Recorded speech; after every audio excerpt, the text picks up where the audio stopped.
We live on a water planet.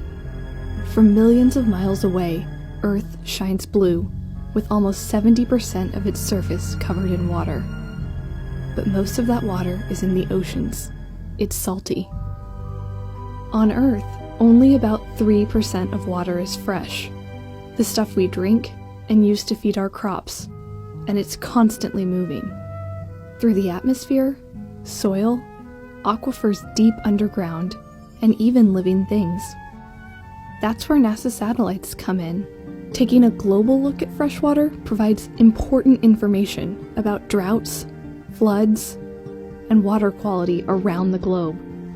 The more we know about water and its availability, the better decisions we can make about how to manage it, from identifying food insecurity before aquifers run dry, to pinpointing when and where rivers will flood. Tracking water from space gives us an advantage in using it. For example, looking deep underground, the Gravity Recovery and Climate Experiment, or GRACE mission, measured water stored in aquifers. When human activity and drought drain aquifers, they can be replenished by sufficient precipitation, but they aren't always. GRACE watched how water moved in and out of aquifers from 2002 to 2016.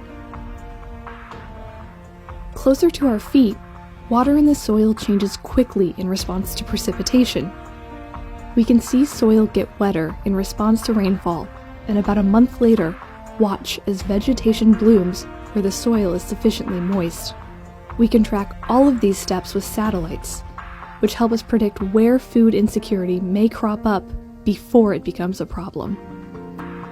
Satellites help us track rivers and lakes, too. Reservoirs can become contaminated by blooms of algae, which grow in response to fertilizer running off from farms and cities. In the upper Midwestern US, there are hundreds of lakes, so it can be difficult to track them all individually. A view from space helps us keep an eye on lakes with blooming algae. Rivers are an important source of water for communities around the globe. And often, these rivers originate as snow high in the mountains. Snowpack, or the amount of snow that falls and accumulates on the ground, feeds rivers on a seasonal basis. Earlier snowmelt can affect how and where water is available for irrigation, and as the climate continues to warm, snowpack is disappearing at lower altitudes, and what does exist is melting faster.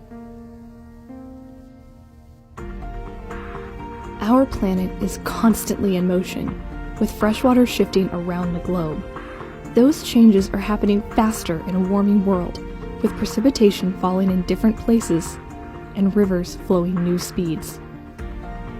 NASA's view of where freshwater is and how it moves is even more important than ever. From deep below the ground up into the atmosphere, we're helping people manage their water better.